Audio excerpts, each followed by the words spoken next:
Welcome to Module 4, Forgiveness.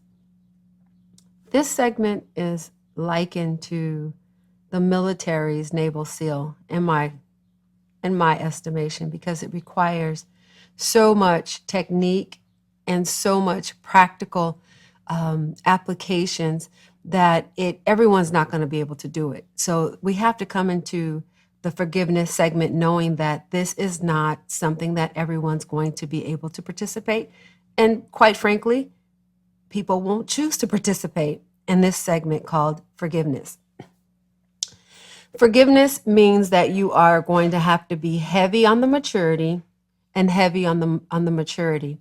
And unfortunately, those are characteristics that are not developed in every human being. So when we're upset and when we're wondering why people won't forgive, we have to remember that forgiveness is the elite. It's for the elite. It's the Navy SEAL. Like when we think about war and strategy and the Army and the military forces, this segment is for those who are as skilled as the Navy SEAL. Because you have to have the grit, you have to have the perseverance, you have to have the desire to stay in the fight. Because everything in you at times will go against the actions of forgiveness. It's counterintuitive because we want to stay in a bad mood, we want to get revenge. But when we're moving in forgiveness, it requires that we pull from something greater than ourselves and within ourselves. And for those of you who are spiritual, that would be your God experience. And for those of you who are not spiritual, it would just be what you may have seen, experienced, and just a very difficult endeavor, but a very possible endeavor. This segment, we're going to start out with understanding, like I stated, that hands down, it's the most difficult aspect. So you're going to have a lot of patience in dealing with people and with teaching people about forgiveness. And you have to check your forgiveness and your model of forgiveness, because it's easy to get exasperated and to side and agree with people when you're teaching about forgiveness or when you are mediating forgiveness. It's just, you have to stay aware of your transference, stay aware of what you're feeling. And if it triggers emotions from you, and quite frankly, it will. So it's an opportunity for you to develop as well. And we know that forgiveness is difficult and it's not always easy. And even, after we have decided, we have to continue to decide and continue to decide that forgiveness is going to be our action of choice. Forgiveness expresses the epitome of who God is, because it encompasses mercy, kindness, thoughtfulness, sacrificial love, and so much more. Forgiveness is an illustration of character. It announces your cognition on who you are and, your expectations and your abilities, because forgiveness is a declaration that I'm not perfect. And neither indeed do I expect other people to be perfect. But in the midst of pain, because that's in our amygdala, we lose sight of all of the rationale on why I should forgive and why human beings make mistakes, because we become trapped and locked into our amygdala and our emotions. So we remember the Brown family. They had a lot of unforgiveness. And I think the biggest model or the biggest example of the unforgiveness was the divorce between Susie's parents. Divorce is an assault against forgiveness. And sometimes you cannot be reconciled due to violence, due to marital affairs. But it sends a loud message to the family members that sometimes forgiveness is not possible, or how you forgive. Because even if there is a disruption in the marital union, there can be an amicable way to forgive, maybe not be reconciled, but to have the right spirit. So we're going to talk about forgiveness, because forgiveness in totality is the debt cancellation. You're not looking for revenge. You have decided to exchange your stress and your vengeance and to give it over to God if you are a religious person, or even if you are a person who just believes that what goes around comes around. You just give the scenario to the system, and you take the system out of you and you give it to the system, and you just give up your right to revenge. And so it is difficult because in our human nature we want to seek revenge, but forgiveness says I'm no longer going to try to collect from you or make you be punished for what you've done to me. And again, it is a declaration that you understand that you're not perfect and that there is no moral superiority in you, and that at some point you have hurt someone and that you will hurt someone. And so again, back to the Brown family, it's looking at how they learned forgiveness, how Susie and her family learned forgiveness because of the divorce of her parents.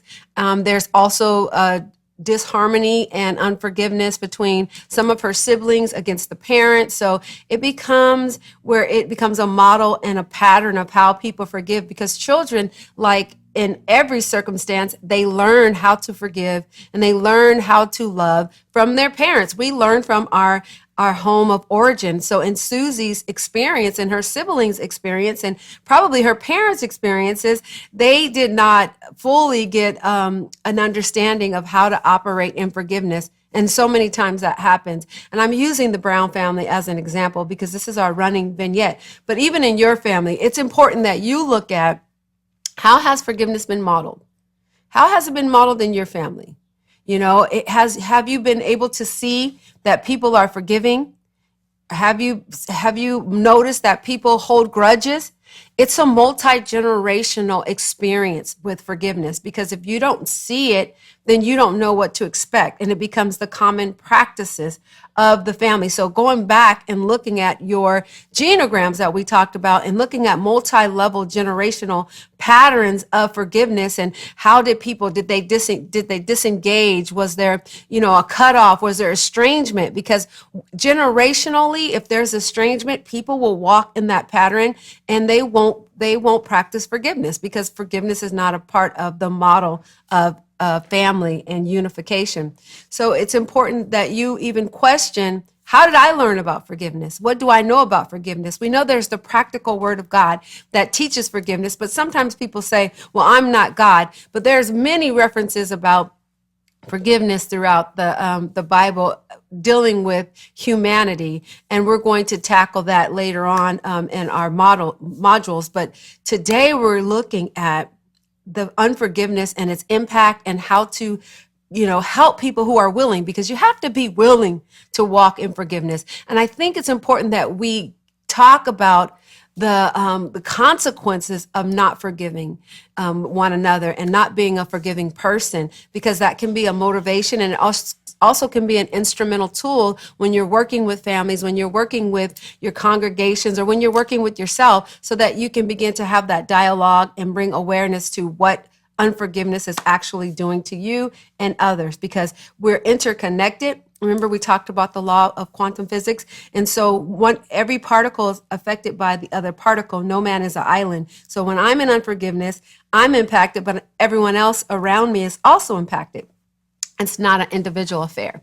All right. So the interesting thing is that science has declared unforgiveness to be a disease in the medical books, and they're finding more and more studies and more information about the ramifications of unforgiveness. There was a Howard University study that said 61% of men and 59% of women of those who are difficult to treat with cancer were traced to have unforgiveness. So unforgiveness is really prominent among those who have cancer, because we were not made in the way God made us. We were made in love. So we weren't made to be angry, to be resentful, to relive experiences, and to put our bodies in re-injury and constant trauma through the process of unforgiveness. And I think that is something to remember, because you're going to see families who have unforgiveness, and you may have unforgiveness. And then I want you to look at what's their health like, because it impairs the health. If nothing else, this could be a motivation for you to admonish and to encourage family members to look at resolving the issues, because they feel like, if I just cut you off, I'm fine, I'm good, I'm healthy. The internet is saying cut off toxic stress, but you can't cut off the toxic stress and unforgiveness and still hold on to it, because unforgiveness makes you hold on to the event and to the negative emotions. So we're looking at it and how even in the Brown families, there is a lot of enmeshment sometimes with unforgiveness. There's group unforgiveness, like the family experiences pain together. So if one person is injured, then everyone is injured. So that's like the experience is shared and the emotion is shared. And although we love each other, we have to be careful that how we deal with that. And I get it, because you love your loved ones and you don't want to see them hurt, and you can have an opinion about what happened. But as far as it goes with the unforgiveness, you have to decide, like, am I going to be plagued by what other people did, and what cousins did to each other, what grandparents did, or what someone did to my sibling? And it's not to say that you're disloyal. It's just deciding that I can forgive and still love both parties. And it doesn't mean I'm in relationship with. It's just that I want to keep myself healthy, and I don't want to be someone who eventually becomes sick or impacts my other relationships because of this enmeshed unforgiveness. So you get to decide. You get to be an individual in how you handle the offense and how you handle the process of forgiveness. You can love both sides. And I know it gets tricky because people want you to model their style of unforgiveness, but you get to decide. I say that's one of the key components in dealing with families, is helping them to know respectfully, how do you walk and share love, but not share offense in that way, because you may have a weaker immune system and it may cause you to be sicker than the person who forgives but can go on and can still conduct themselves in a fashion that is functional. So you get to decide, and you have to look at that. You get to ask those questions. And then you get to determine who you want to model. You get to look at, okay, because maybe someone is more forgiving. Maybe someone is a loving person. And maybe you get to decide, like, I'm going to take that approach. I'm still going to be in the family because we talked about enmeshment and individuality and healthy connections. But you get to even say, I want to model how to protest, meaning say that the event was offensive, but I don't want to walk in unforgiveness. I don't want to walk in pain, and I don't want to walk in resentment. So I'm going to model for my family how to be offended, but how to turn it over to God, or how to let them go and let karma take care of it and still protect myself. It's not reconciliation, but it's deciding not to let the ugly and the cancerous emotional turmoil of unforgiveness rest in my body. So you get to decide if you want to be that, and you get to identify the people who just have negative styles of forgiving, and they just kind of want to put that on you, and they want to talk negative about people, and they want to try to seek revenge. And you get to decide how to be in a family and be loving, but not participate in that portion of the unforgiveness cycle. Now, there's three types of forgiveness. When we're looking at forgiveness, there's personal forgiveness, there's interpersonal forgiveness, and there's spiritual forgiveness. And all of these forgivenesses impact how you show up in the family and how you show up in relationship.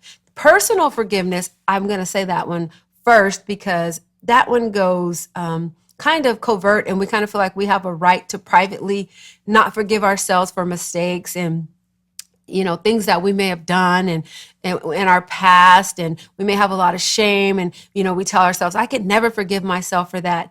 And by harboring that unforgiveness, it's still the same. You can still have the same medical issues and all of those things, and it influences how you engage with other people, because it makes you an unforgiving person. Because even if it's you in the jail cell of unforgiveness, that you have a cell called unforgiveness. And so there is a compartment in your life and relationship life where if you're there, you're more likely to put other people there, which is interpersonal forgiveness, where you're injured by, well, actually, I'm sorry. Personal forgiveness is when someone injures you. Let me back up. Personal is when someone forgives you and injures you, and intrapersonal is when you don't forgive yourself. So when you think about personal, I know I kind of got you guys confused, but this is worth slowing down and restating so that we're clear with the three types of forgiveness.